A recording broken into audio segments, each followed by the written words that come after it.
Hello everyone and welcome back to a new video, and soon it will be the end of this decade.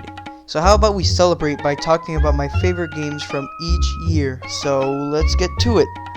I am also joined by Noire for this video.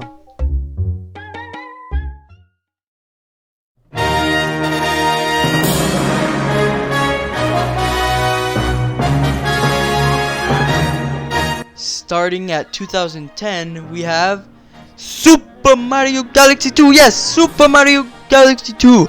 Yeah! Mario Galaxy 2 is one of my favorite Mario games. It has an amazing soundtrack, and the idea of the game is really unique and really fun.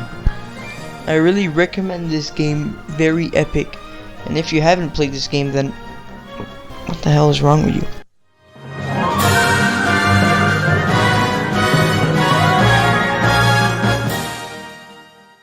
I also picked Galaxy 2 for this year, and damn, the level design is amazing for this game. My favorite level has to be Shiverburn Galaxy. The concept and execution are really good.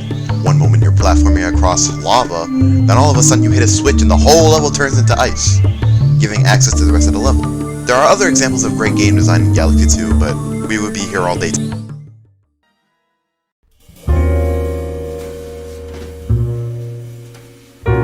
Now, my game for 2011 is Noire. This game was made by Rockstar Games. This game is about being a detective going around LA. It has a really good soundtrack, fun gameplay, and some good missions. Although I do love LA Noire, I picked Saints Row the Third for this year. You know, there's multiple reasons why I think Saints Row is better than GTA, but one of them is because there's more stuff to do in Saints Row. Yeah, I know there's a lot to do in GTA also, but Saints Row has so much charm and personality that GTA doesn't have. And I also love the story for this game. Going up to 2012, we got Max Payne 3. It has some really cool gameplay mechanics, an interesting storyline. The story is after the murder of his family and his partner, Max wants to try to get revenge. And that's it for 2012. For my 2012 pick, I went with Borderlands 2. This game is so much fun. It's basically your typical shooter, except it's not. The art style is great, and the shoot and loot type of gameplay is so much fun. This game can be pretty challenging also. You could easily die if you're not careful. What I love about this game is that with every playthrough, you'll pretty much get a different weapon combos every time. A great sequel to the first. Now we're going up to 2013. And my pick for that year is Grand Theft Auto 5. GTA 5 is an action-adventure game developed by Rockstar North and published by Rockstar Games. The story is there is 3 different criminals. Their names are Michael, Franklin, and Trevor. They all do different types of missions and heists to get some money. And I think GTA 5 can be a really fun time, doing the story, playing online, and playing around with the cheat codes that Rockstar always puts in their games. Grand Theft Auto 5 isn't my favorite GTA though. Okay, I know I just said that I liked Saints Row better than GTA, but come on. GTA 5 provided a lot of content throughout the years, and although I didn't play it as much besides the story, I can appreciate the impact it's left on gaming.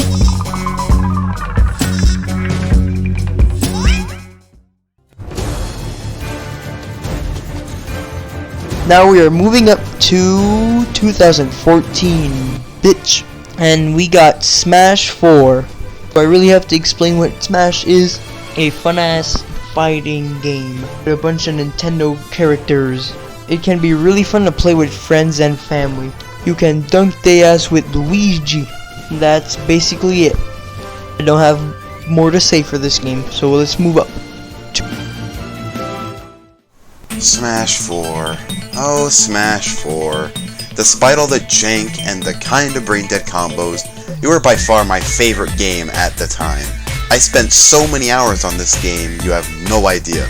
Although it's definitely overshadowed by Ultimate, it left a huge impact with the art style and mechanics.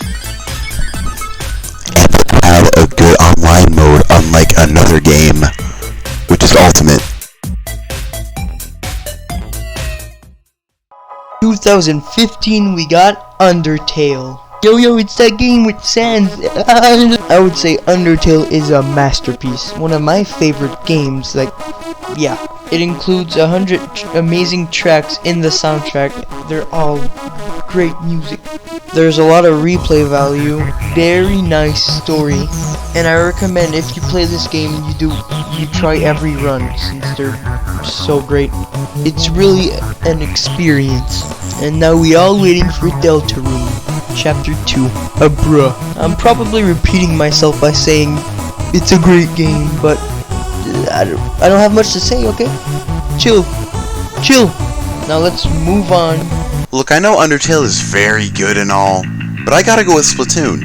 This is probably the most creative shooter I've ever played. What's that?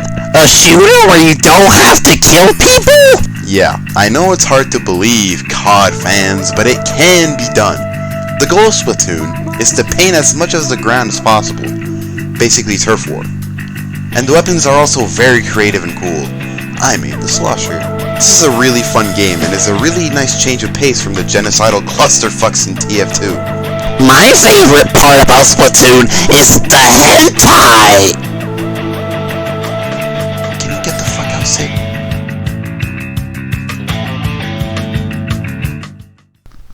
There wasn't many options to pick from, so I picked Super Hot is a first-person shooter where you kind of control time. Time moves only when you move, and that's really cool since you can do some epic tricks with that. It's a really short game though. You can beat the game in like 2 hours, but that's okay. And it's very epic and enjoyable. So now let's move on. My pick is Pokemon Sun and Moon. Out of all the Pokemon games, this is the most weird one. I say that because I don't really know my opinion on this game. Is it bad? No. Is it better than the other Pokemon games? No. I really enjoyed this game, but after I caught every Ultra Beast and leveled my team up to level 100, I never touched it again. Maybe it's because I lost interest in Pokemon, but it's been kinda meh after Gen 5. The story, while not bad, wasn't really that interesting in my opinion. And the fact that there are so many fucking cutscenes and so much text, it gives you the feeling of, let me play the fucking game already. With that being said, I did enjoy the game. It was the most different Pokemon game I've played, and that's a good thing. But man, 2016 was kinda ass. Moving on.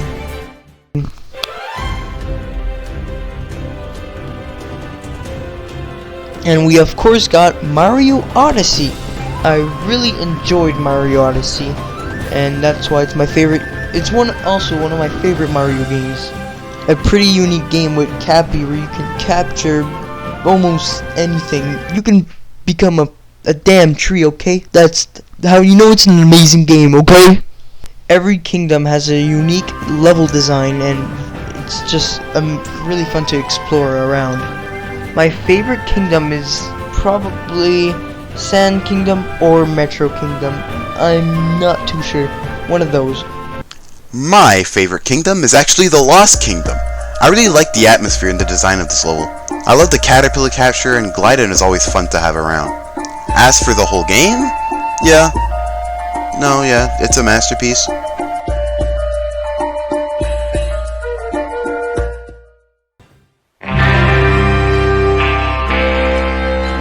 Red Dead Redemption 2. And oh my god, this game is great. I have so many hours on Red Dead 2. It's basically a prequel to Red Dead Redemption 1. There's a lot to explore in their giant ass map. And of course the plot is so good. And the game is about 50 hours long just by the story itself. And there's even a lot more to do. And also the protagonist, Arthur Morgan, is probably one of my favorite protagonists in a Rockstar game. He just has a great personality, and yeah. The game focuses on the life of Arthur Morgan and his position in the Vanderlyn gang. And I really do recommend you guys to play this game if you haven't. The graphics on this game also is so beautiful, and the attention to detail is crazy. Freaking horse's balls get smaller when it's freezing cold.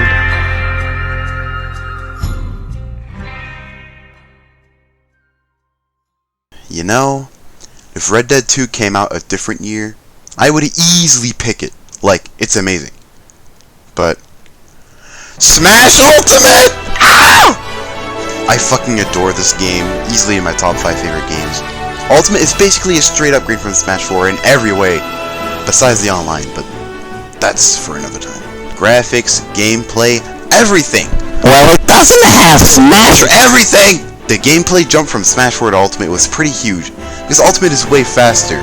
I guarantee you that if you go back to Smash 4 after only a year of Ultimate, you will be shit at the game.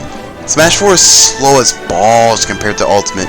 Wait, before I say anything, let's talk about the main gimmick. Everyone is here! No longer did we have to fear and worry that our mains wouldn't get in, because they're all here! And since they're all here, gameplay has been better than ever. There's so much variety now. I don't want to drag this video on more than I already have, but I'll be making a new video soon about why Ultimate is so great. Maybe. I haven't exactly been consistent with my uploads. Let's get on to the final year. Now here we are, 2019. And for me, my game of the year is Luigi's Mansion 3. This game also has really good attention to detail. You can basically interact with everything almost. The game is about Luigi gets invited to go to this hotel, and he arrives to the hotel and there's a bunch of freaking ghosts. Oh no! So Luigi has to get this vacuum to suck up all the ghosts and get all of his friends out of the paintings that King Boo has put them in. I recommend you guys get this game if you haven't also. I've 100%ed this game, and it's actually not hard. It's really simple to 100% this game. And those were my favorite games from this decade. Damn, this is another masterpiece in my opinion. Okay, not gonna lie, I was kinda worried when they announced this game, since I wasn't too fond of Dark Moon, and I was constantly saying to myself, I hope it's good, I hope it's good. And sure enough, it was really good. Some things that worried me was the atmosphere and the puzzle difficulty. For me, the atmosphere of the first game is what sells the experience. They really nailed it there. Then Dark Moon came along and made everything bright as fuck. But the third game does it great. It really does. And since each floor is so different, it gives off a different vibe every time, which is awesome. As for the puzzles, I didn't really have much trouble with them, besides some gem placements. One puzzle that did confuse me a bit was the megaphone goose chase in Paranormal Productions, where you have to get the megaphone by getting fire, by getting a torch, by getting water, by getting a bucket for the water. But once you figure out one thing, you'll be able to figure out everything else. That's all I have to say. I love this game. Thanks for having me here, Jakin. No problem. Let's hope that next decade we'll have some amazing games also. I can't wait for 2020 to see what comes out. And that's it for this video. Peace and goodbye.